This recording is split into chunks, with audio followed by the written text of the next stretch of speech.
साहिबज़ादा तूं सिपरी ऐं साहिबज़ादा तूं सिपरी ऐं छा चवां तोखे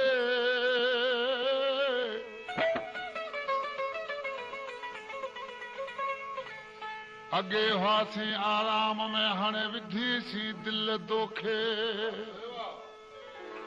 असां आए तोखे वो चल पहाड़ पोवे न हिकिड़ो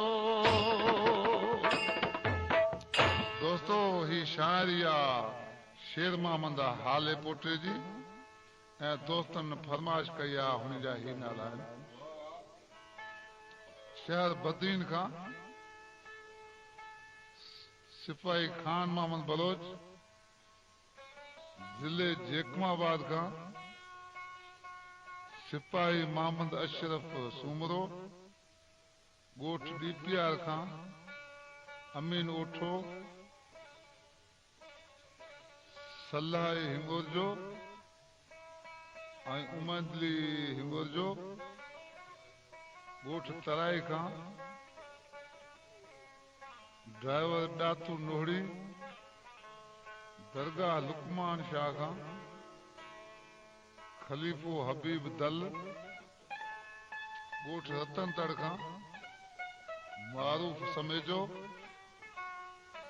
शहर छाछरे मां रज़ाक दल ऐं अल्लाह बचायो बजीर ऐं ईदू मंगनार ऐं मंठार केबी नारो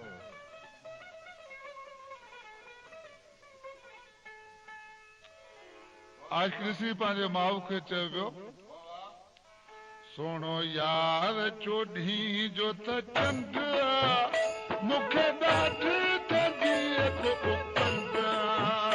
सोणो यार चोॾहीं जो त चंड सोणो यार चोॾहीं जो त चंड मूंखे ॾाढी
चोॾहीं जो त चंड आहे सुण यार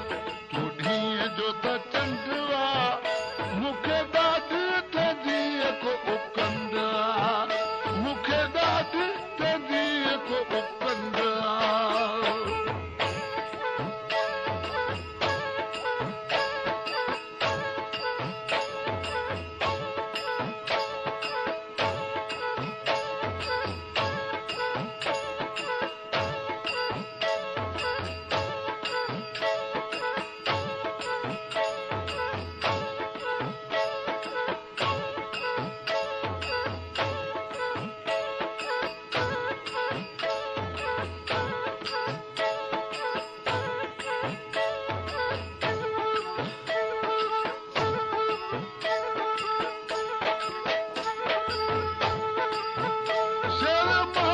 शुक्र कर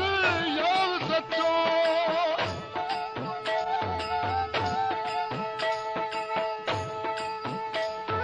हाल पोटे सां कर वाई तो बको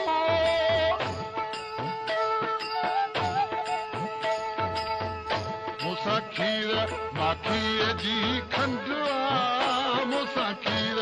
माखी जी हू खंड आहे मूंखे ॾाढी तंदीअ को उकंद आहे मूंखे ॾाढी तंदीअ को उकंद आहे